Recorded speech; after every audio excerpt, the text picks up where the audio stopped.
time I made this shirt, so I have this sort of ongoing record of all these buildings. So there are 203 drawings of buildings that go along with the shirt. Yeah. May I ask something? This shirt, this a new shirt, or this ordinary shirt that you used before? No, it was just an ordinary shirt that I'd worn before. It was pretty new. I didn't really like it. But it's really interesting. Is the shirt is all what is we wear is like the external epidemics. Yeah. Right. And you this is your own epidemics, social epidemics itself, and right. you took where this is together. Right. And it's going to be I don't know what this content called. Another out social epidemics. Yeah, I mean it's very skin-like, and I'm interested in the way that I mean our clothing becomes a second skin. It also talks about who we are. It speaks of the kind of social status and identity and things. I mean, I chose the white shirt on purpose because it's neutral, but at the same time it is kind of about being white collar, middle class.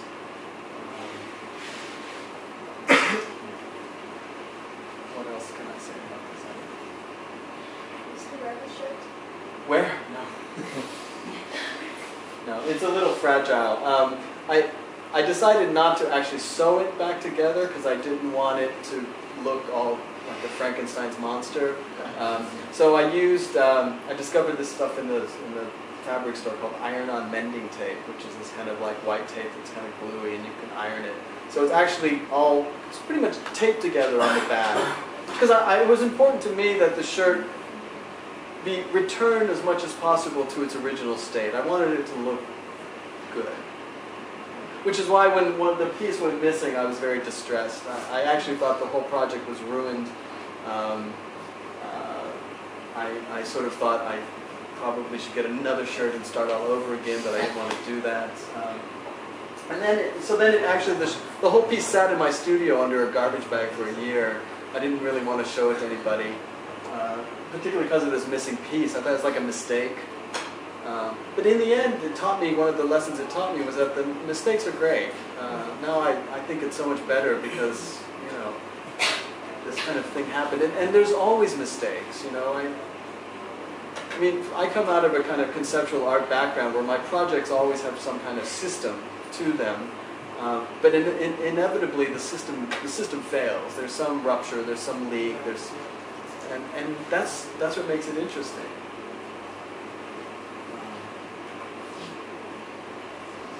These are some of the photographs that were in the show.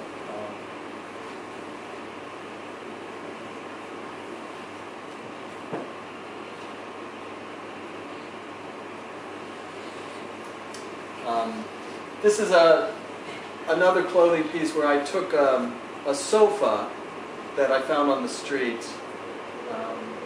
and I decided I was going to take the fabric off the sofa and make a dress. And so I found this black sofa. There's a little photo of it here. Took it in the studio and took the fabric off. And I wanted to make this kind of goth dress for some reason. But then when I got the sofa to my studio and took the black fabric off, I discovered it had been recovered. And underneath was this really ugly gray fabric. So it sort of had the secret. The sofa had a secret. And then I thought, well, what kind of clothes fit this fabric? And I thought of, like those Alfred Hitchcock films in the 50s and, like the secretaries in his movies. And I thought, okay, a 50s secretary outfit. So I didn't actually make this. I worked with a seamstress, so she made this outfit. I had two students model for the opening.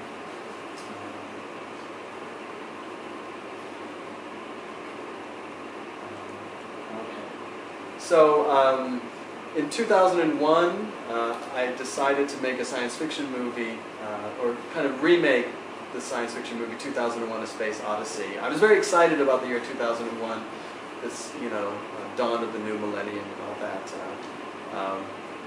So what I did was I put 2 little surveillance cameras in my car. One on the dashboard looking out the windshield, and the other on the steering wheel looking back at me. And then my idea was that every time I drove, anytime I drove, for the entire year of 2001, I would videotape both myself and the road simultaneously.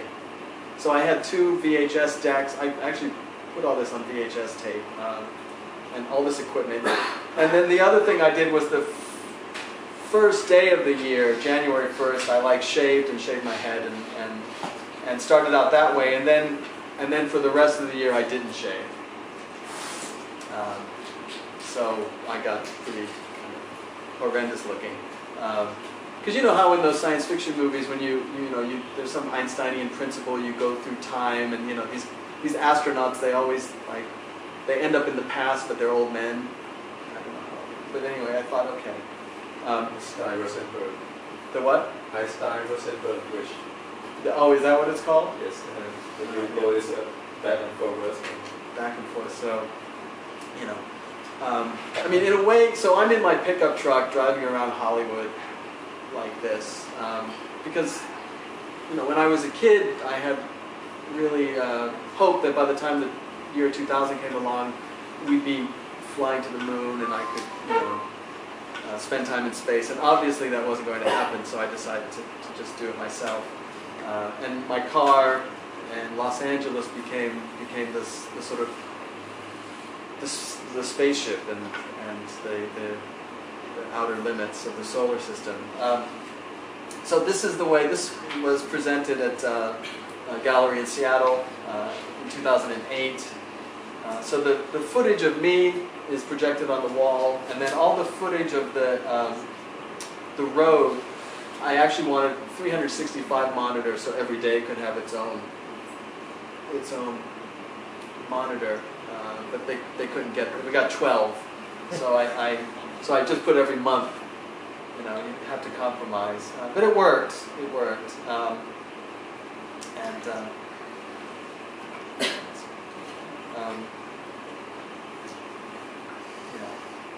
So again, I mean, it's sort of about cruising. When I lived in Los Angeles, I drove a lot, every day. It was amazing. I would go through tapes every day, an hour, 2, 3 hours of driving, just going to the office supply store, going to visit a friend. You drive a lot in LA. I don't know if anybody's lived in LA. This was a project that kind of grew out of that project, where I went back to the city where I was born, Dearborn, Michigan, and then did a kind of motorized derive, just sort of put 2 cameras on the car, just driving around, kind of exploring the city. Series of just photographs. These are illuminated trees. They're trees at night. I'm lighting the tree using a handheld spotlight.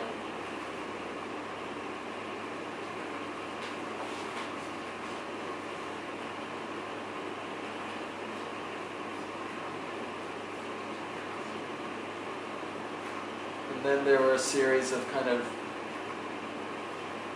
these kind of deco apartment buildings, some mounds.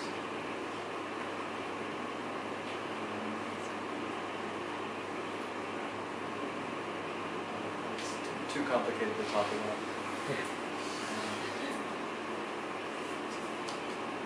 This was a show in 2002. Here's another suit. It's a white linen suit where I've taken the entire continent of Africa and all the major roads and drawn them in blood on the suit. So, starting from Morocco up around the collar, going down to Johannesburg at the cuff of the pants. It's called Bad Blood, after part of the poem by Rimbaud. What is your personal relationship to that? To Africa? Africa? Well, this was kind of I had taken a trip to Morocco the year before. It was my first time in Africa, and I'd not, just a tiny, tiny little step in Africa. Africa's huge.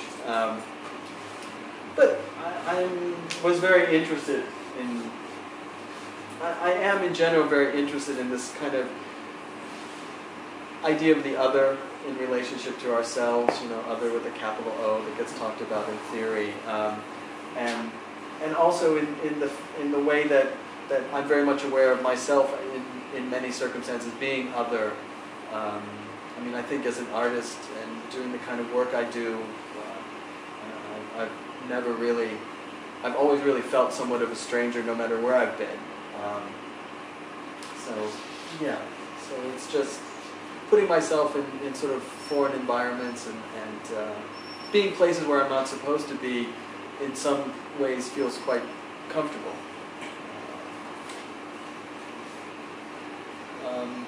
This was a project I made in Los Angeles just prior to finally leaving Los Angeles. I lived in LA for over 20 years and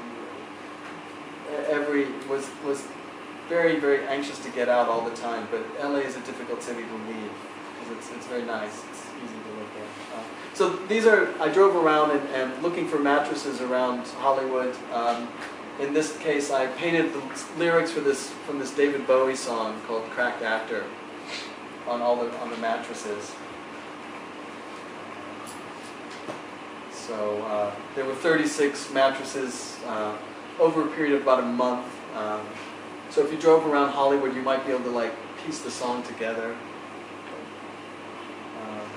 Around the same time, I did this project, which was called Stars at Noon, where I picked 5 locations around Los Angeles, all a mile away from my house, which was in the center. And then I put ads in the LA Weekly Personal section saying that, you can see, I will be on the northeast corner of Curson and Hollywood Boulevard on noon on Saturday, March 2nd. So every week, every week I put another ad in. The personals are very interesting. Now it doesn't exist so much because everything's online, but especially this kind of chance meetings. It's in the chance meetings section where, I don't know, chance meeting is where usually somebody sees somebody like in the line at the grocery store and they want to meet them again, but they didn't actually talk to the person, so they put an ad in that says, hey, I saw you standing in line, girl with the yellow skirt and the blue top, hoping that person's going to see the ad and then respond like, yeah, I saw you too, let's get married.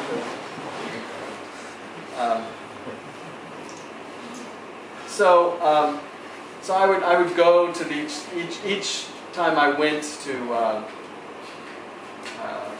creepy dude on the street corner. Yeah, I was like the creepy dude on the street corner, which in a way it was something of an homage to all the creepy dudes on the street corner in Los Angeles, because I used to love these people. LA has a lot of these people because nobody walks in LA, right? There's no street life. Everybody's in their car, so the people on the street really stand out. And in Hollywood, you get hustlers. You get some just very interesting, strange people who do a kind of performance art. They dress in certain outfits, or there's the black guy with the gold lame bikini who also paints his face gold, who stands on the corner and sort of poses. There was the unicorn lady who had these monochromatic outfits, and she had her hair done up so it stuck straight up in like a big kind of stick on her head. Anyway, so this was. And again, it's sort of about, in a way, instead of cruising, now I'm sort of setting myself up for being picked up. So I'm the kind of subject for all the other cruisers. Although nobody's ever stopped. Nobody came to me. There were sometimes, one thing was the ads didn't specify gender. It just said I. So, I often wonder why I decided to go. The outfit kind of goes back to that one sort of poster I made. But I decided if I was going to go out there, I'd kind of embody this character. But in retrospect, I think I was just too afraid to really go out there myself.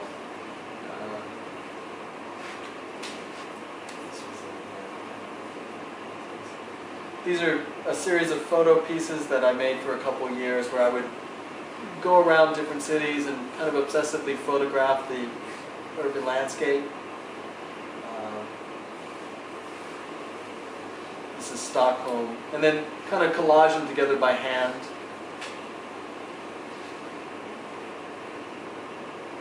What do you mean by collage them together by hand? Well, so I would print, each of these little squares is just 1 inch. I would print proof sheets, so like 35mm proof sheets, and then cut the images out of the proof sheets, and then take the thousands of little images and kind of rearrange them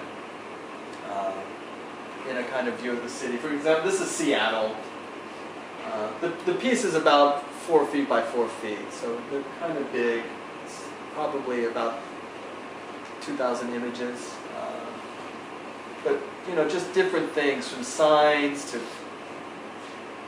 parking meters to trash on the street. You know, part of the Seattle Public Library gets fit in there. It's really like, you know, it's just about looking. It's about wandering the city, looking, going where you're not supposed to go. This was a videotape I found that I wanted to do something with. It was like an amateur magician in his basement practicing. It was like I picked it up in the trash. It just said, right. And it's an amazing tape. What did you do with it? Oh, well, I kind of revisited the shirt piece. What I did was I bought a pair of magician's gloves and I swallowed them. So these are, so they're, you know, thinking about the disappearing act. But then I just, and then this is a project I did. I moved to New York in 2004. Was living in Harlem, in actually kind of still a bad part of Harlem, up on 145th Street. So I wanted to explore the neighborhood. So I decided to cover every block between 135th and 155th Street. So I just went out and over the course of a year walked all those streets, took pictures of various buildings in the neighborhood, and then ultimately generated 789 drawings of different buildings within that one geographic area. And then I also just was collecting things off the streets, going back to some of the ways I'd worked before. This is a suit made out of the fabric taken from a sofa that I found on the street. And it's lined with chicken bones, which were just all over the streets of Harlem. Not to, you know, be saying anything, and I'm just responding to the environment. But there's a lot of chicken bones out there. You know, so again, you know, talking about the body, interior, exterior. I made a series of these little sculptures, which kind of revisited the sculptures I'd made. These are actually found pieces of clothing dipped in plaster. Like this is, I think, underwear that I picked up off the streets. And then I also made a series of these maps that kind of show you the whole project. That the area here is that day's walk, and then this is the total area that I was exploring. The maps are drawn in blood, my blood. Okay. Which then brings us to my current and now only project. So starting in 1997, I decided to document every building I physically go into. It was just going to be a one-year project. After 1 year finished, I decided to continue it. After 10 years, in 2007, I decided to make some changes both to my practice and my life. I just wanted to get rid of things. I didn't want to play this sort of art game anymore and make all this other stuff. I mean, I love all the other stuff I made, and I had many ideas for other things to make, but I felt like at a certain point I just couldn't do it all, and had to look at everything I'd been doing and think about what's really important. And at that point, this Buildings Empty project had been going on 10 years. And I thought, okay, what would happen if I decided to not do anything else, just to make this one project where I simply document every building I go into and maybe make a drawing of that building, because I don't make drawings of every building. The only thing I do, my entire practice, that's it. I figured, well, it's probably career suicide, but at that point I was fed up with the art world, and I thought, good riddance, if it was. So starting in 2007, that's the decision I made, and now I only do the one project.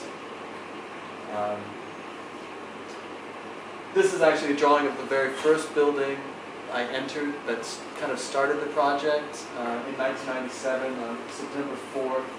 And this is it's a kind of diner in the middle of the Mojave Desert in California.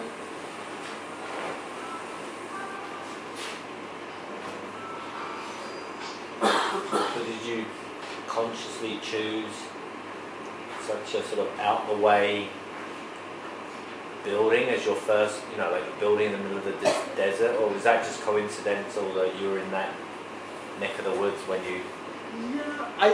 Yeah, it was sort of an idea I'd had. I thought, I've been doing a lot of kind of year-long projects, documenting this and that usually, and the idea of documenting every building I sort of entered was something I've been thinking about. But there was a moment there in the desert, looking at this building.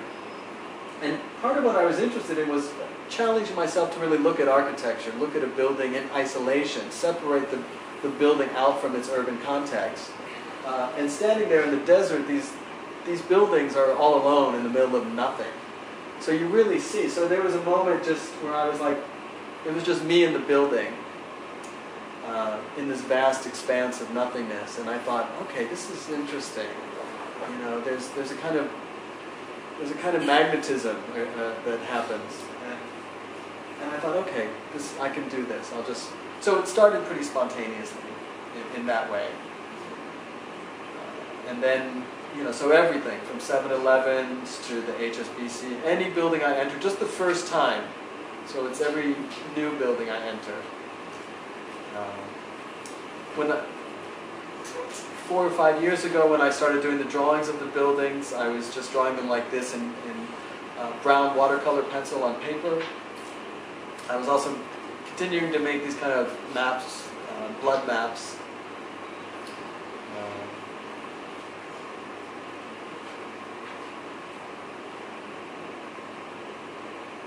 With the first buildings, you can take photos of them and then draw after, or you start with? No, I always work from photographs. So all the buildings are documented photographically. I never show the photographs. The photographs are just my source material. In many cases, it'll be 10 years, 12 years later that I will go and look at a building, the photograph I took of that building, to make a drawing of it now. Do you feel like it adds to another dimension to the process of your work? You mean the drawing? Yeah. One of the things that was important to me is returning the project to the body and to the hand, to the haptic. The photographs, I've taken photographs, I've shown photographs before, but I think, this project, even though it's drawings of buildings, it's really about the body. It's about the moment my body enters the space of the body of the building. So it's about this kind of interpenetration in a very phenomenological way. So bringing the images back to the hand, bringing them back to to memory, to drawing them is very important.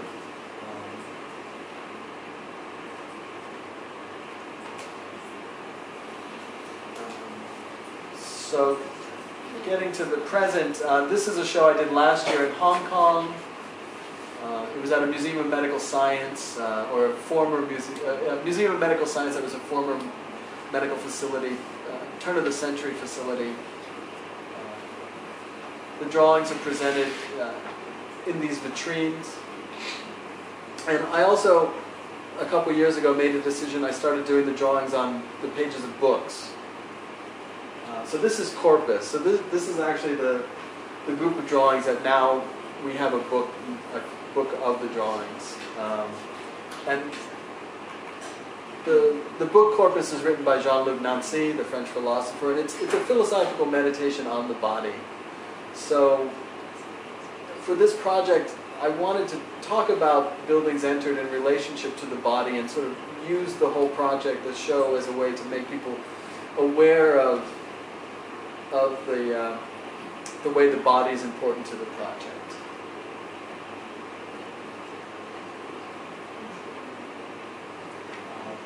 This is my show that's up at the moment in Hong Kong at a new gallery called Samlung.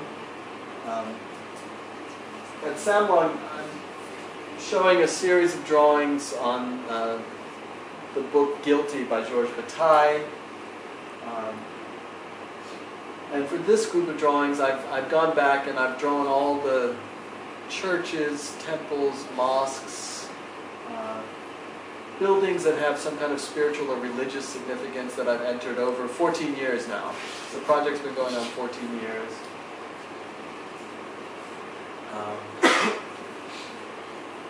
So you can see, like, I paint out using white gesso the... Is that Munich on the right? That is Munich on the right. Yeah. Yeah. I paint out most of the text of the books and leave some bits from the original book, kind of find their way into the drawings.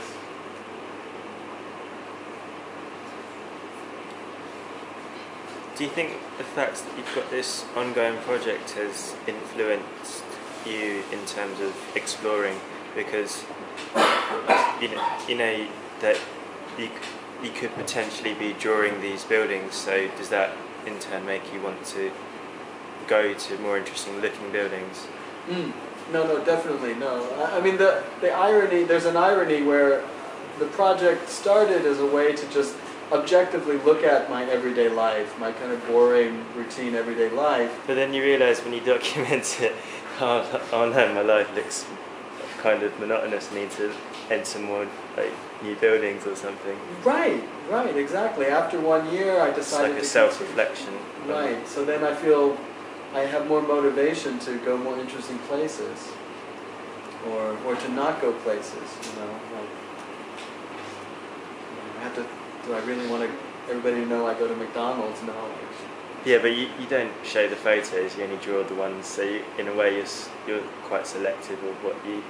Well, what's interesting is Corpus and Guilty, I've taken a certain theme, so yeah, you're not going to get McDonald's in either of these, really.